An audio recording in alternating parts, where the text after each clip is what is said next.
As I emphasize, and I have emphasized regularly, my position and Canada's position is to defend the territorial integrity of India. One India is official Canadian policy, and the fact that there are a number of people in Canada who advocate otherwise does not make it Canadian policy, but also does not make it, is not something that is illegal in Canada. Having done all that, we returned to Canada, and it was obvious that the Indian government response, particularly through the media, was to instead attack Canada, to attack Canadians, to criticize us, to undermine our government and our governance,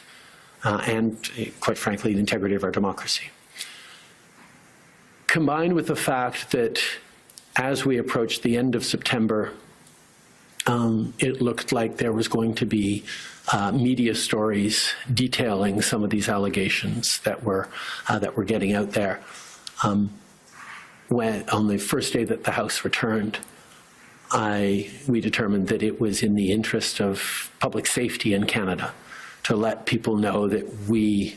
knew about these allegations, that we were following up on them. There was an investigation into them that was taken on by police services in Canada to ensure that, partially to ensure that nobody in Canada in any communities felt like they needed to take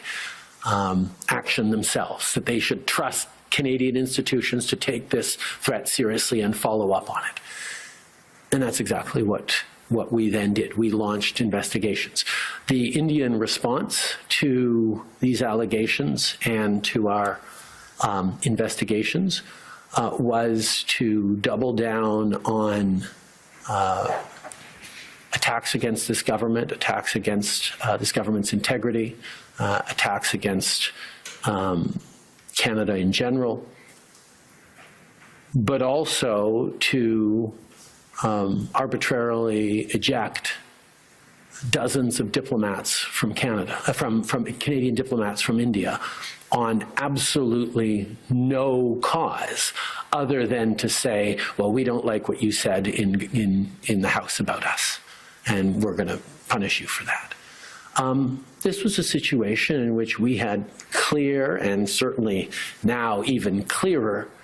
indications that India had violated Canada's sovereignty, and their response was to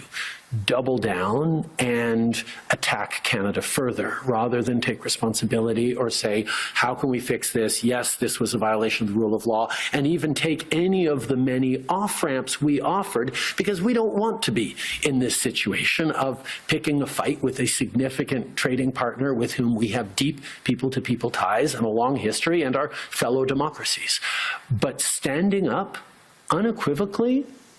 for Canadian sovereignty and for the safety of Canadians back then was essential, and absolutely led to the very, very clear pronouncements we made earlier this week that the RCMP, the conclusions and the evidence that the RCMP determined in terms of violence towards Canadians that has been